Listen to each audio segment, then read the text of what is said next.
견성을 한마디로 이야기하면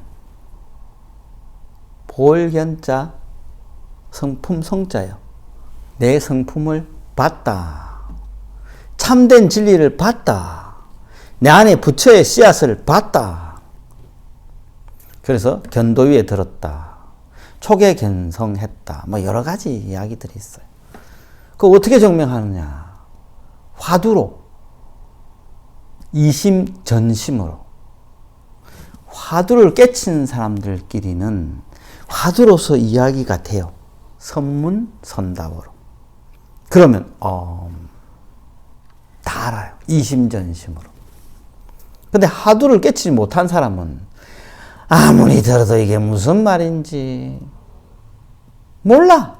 알 수가 없어요. 예전에 어느 교수님 강의였는데 그 교수님이 자기가 성이 마씨래, 마씨. 자기 성이 마씨인데 무슨 교수인데 자기 호가 있대, 별호. 삼근이래, 삼근.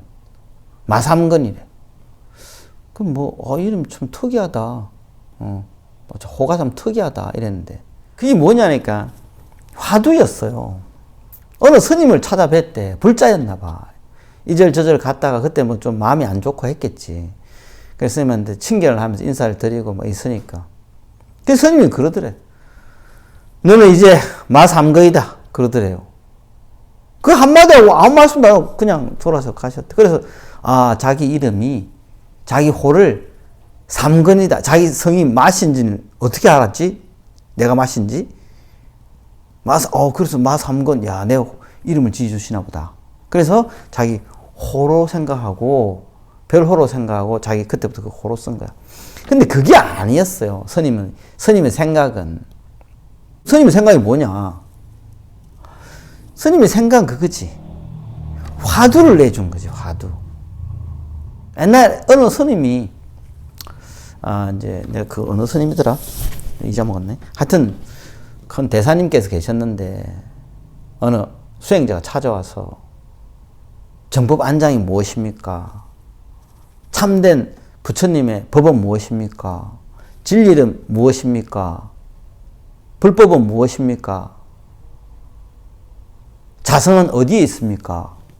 라고 이렇게 물었어요.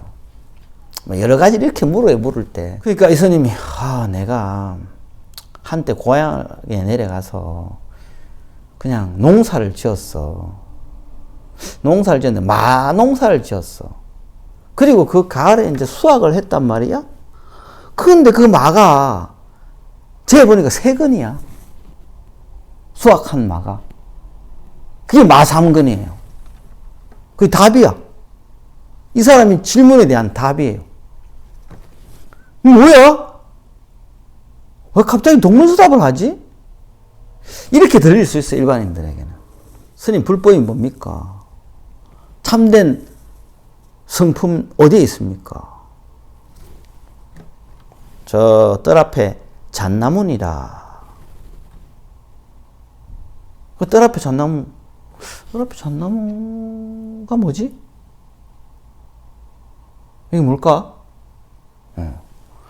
부처님께서는 모든 중생에게 불성이 있다 그랬어요, 불성이. 근데 어느 수행자가 조주 스님이라고 중국의 유명한 스님이 계시는데 그 스님께 여쭈었어요. 스님, 그럼 개에게도 불성이 있습니까? 강아지한테 저 불성이 있을까요? 조주 스님이 중국 사람이잖아. 매여. 없다! 이런 거야. 그게 없을 무자예요.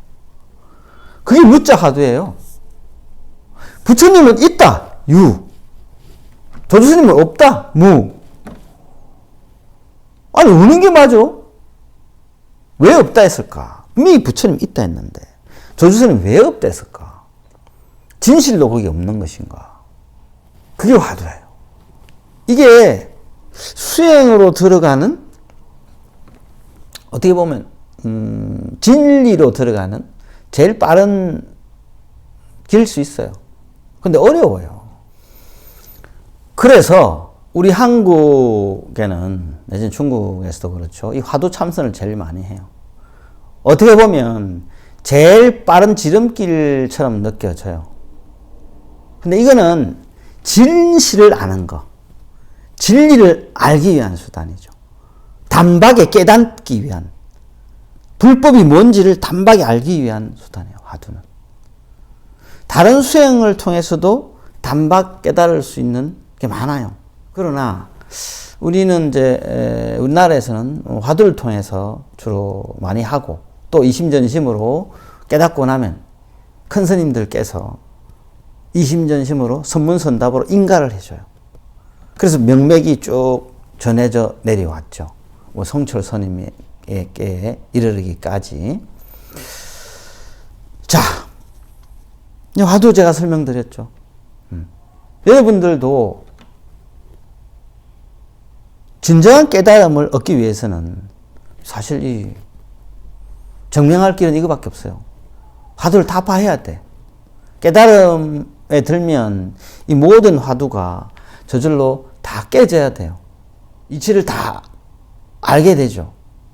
화두를 선문을 왜 하고 선답을 왜 하는지 상세히 알게 돼요. 화두도 말하자면 종류가 많아요. 우리의 경계가 25가지 있듯이 화두의 경계도 25가지로 나눠진다고 보시면 돼요. 이렇게 깨달음을 얻고 나아가야 돼요. 점차적으로 하나 어떻게?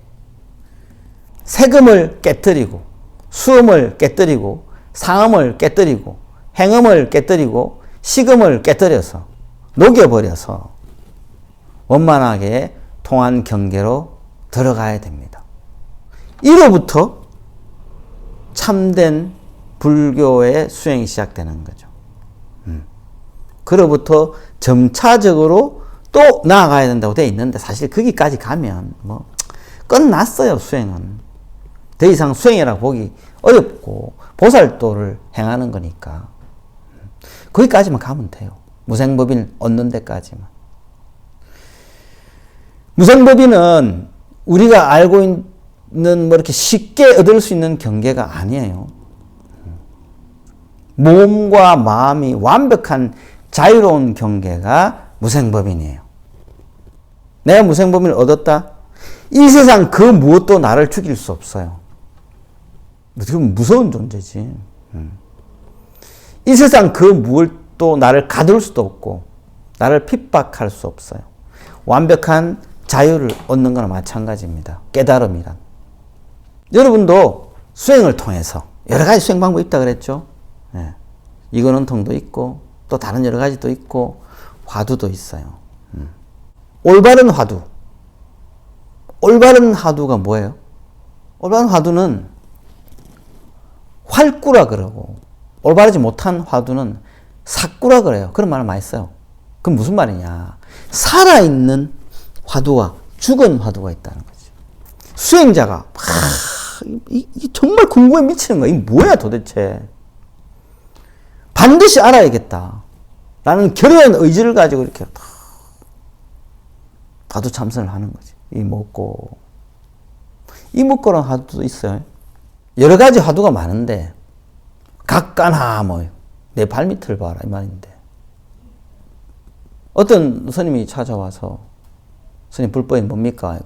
네 발밑에 한번 봐봐 이런 거야. 스님 발밑에 왜 버렸지? 또 경허선사님께서 이제 임종 전에 열반하시기 전에 이렇게 너희들이 뭐 할 말 없느냐 하니까 한 제자가 나서가지고 스님이 보고 싶을 땐 저는 어떻게 하면 됩니까? 라고 이제 여쭤봤어요. 그 스님이 야반 삼경에 저 일주문에 가서 문 빗장을 만져보아라. 그렇게 이야기했어요.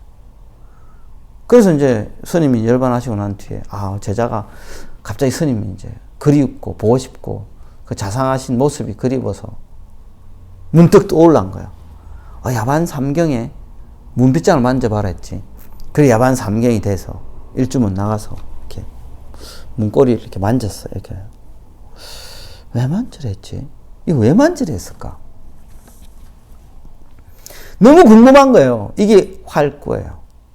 사구는 뭐냐? 사구는, 야, 너 깎아놔. 야, 너 뜰 앞에 잣나무. 너는 이 먹고, 해. 너는 무. 해. 왜 해야 될 줄 몰라요. 그냥 그냥 깎아놔. 뜰 앞에 잣나무. 그냥 앉아 있는 거야. 아무 의문도 없이. 내가 왜 하고 있지? 아니, 스님이 헬에서 하는데, 왜 하고 있을까? 그게 사구예요. 그렇게 들으면 안 돼. 화두는 살아있어야 돼. 내가 궁금해 미쳐야 돼요. 그래서 자아의 생각을 완전히 몰빵시켜야 돼. 그쪽으로. 몰입해서 이 자아가 어느 날 갑자기 뚝 떨어져 버려요. 순간 사라질 때가 있어. 그러면 오롯이 성품이 드러나요. 그럼 그게 깨달음이에요. 깨달음을 얻었으면 그로부터 어떻게 해야 된다? 보림. 경전에는 안 나와요. 경전에는 안 나와요. 그럼 어디 나와요? 경전에 나와요. 우리가 알고 있는, 일반인들이 알고 있는 경전에는 안 나온다는 거지. 경전에, 어떤 경전에? TV에서 있는 경전에. 그리고 팔만대장경 중에 밀교부 경전에 나와요. 밀교부, 또 이상하게 생각하는 사람 또 있을 거예요. 이 방송 처음 듣는 사람은 밀교 이러면 뭐 잘못된 거 아닌가? 밀 옛날부터 만화책 같은데 뭐 서장 밀교 해갖고 이상하게 표현한다 많아요. 잘못된 지식을 가지고 인도에서부터 내려온 딴뜨라 밀교 뭐 이런 걸 가지고 이게 밀교다 이러면서 호기심 많은 사람들 자극하기 위해서 이상하게 막 한 게 많은데 밀교 그거 아니에요. 밀교는 그냥 팔만대장경 중에 가장 중요한 부분을 일반 중생들 못 보게 가리난 거라고 생각하시면 됩니다. 비밀스럽게 딱 덮어놓은 거. 잘 안 봐요. 왜? 일단 어려워. 뭔 말인지 몰라. 왜? 깨달은 자만이 볼 수 있어요. 이 경전은. 깨닫기 전에는 보기 힘들어요. 이해하기도 힘들고. 그래서 넘경, 밀고비 경전인데 엄청 어렵다 그래요. 스님들이. 왜? 이해하기 어렵거든. 넘경에 이런 이야기가 나와요. 화두의 첫 번째 얘기 어떻게 보면 처음 시초라고 보시면 돼. 부처님께서 안한존자에게 이게 뭐냐? 부처님 손입니다. 내가 뭘 하였느냐? 부처님 주먹이 쥐었다 폈다. 손이 쥐었다 폈다 했습니다. 내 손이 쥐었다 폈다 했는데 네 마음은 왜 쥐었다 폈다 하느냐? 부처님 그게 무슨 말씀입니까 갑자기? 자, 이렇게 한 이야기가 나와요. 능엄경에.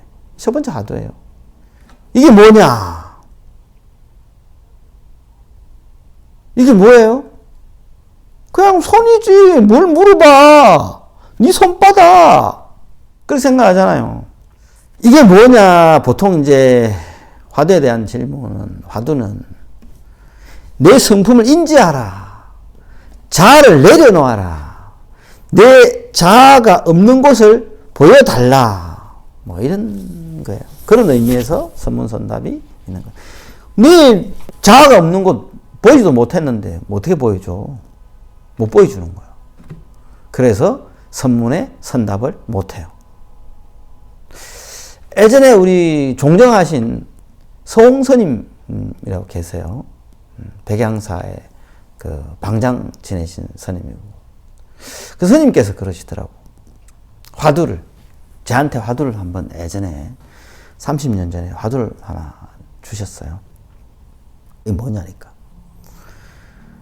두 사람이 산을 가는데, 오솔길을 지나서 산으로 이렇게 올라가는데, 앞사람은 허리에 칼을 차고 가고, 뒷사람은 수건을 목에 두르고 가고 있었어요. 근데 앞사람이 걸어가면서 칼 소리가 그럴 때마다 툭툭, 툭툭, 툭툭 나는 거야. 그래, 뒷사람이 앞사람한테 수건을 그냥 건네줬어요. 그래서 앞사람이 이 수건으로 과연 무엇을 했을까? 이게 화두예요. 이 화두는 성스님만의 화두예요. 그걸 알아야 돼. 깨쳐야 돼. 그럼 다음 뭐지? 뭘까? 여러분들 어떠세요? 여러분들 같으면 어떻게 했겠어요? 과연 그 앞사람 이 수건을 가지고 어떻게 했을까? 생각해 보세요. 화두입니다. 이게 깨지면 알았어! 하시는 분이 있으면 이메일로 주세요. 네. 자, 수행은 이런 것이고 수행을 통해서 깨달음으로 나아가서 깨닫게 되면 이러한 경계가 얻어집니다. 그 첫 번째 시작이 견성, 견도위, 화두타파. 이 공부 안 하고는 어떻게 할 수는 없어요. 기본적으로 현교 공부의 종점이에요. 다 해야 돼. 정점이기도 하고 종점이기도 해요. 자, 여러분들도 열심히 공부해 보세요. 그리고 좋은 해답 저에게 보내주세요. 성불하십시오.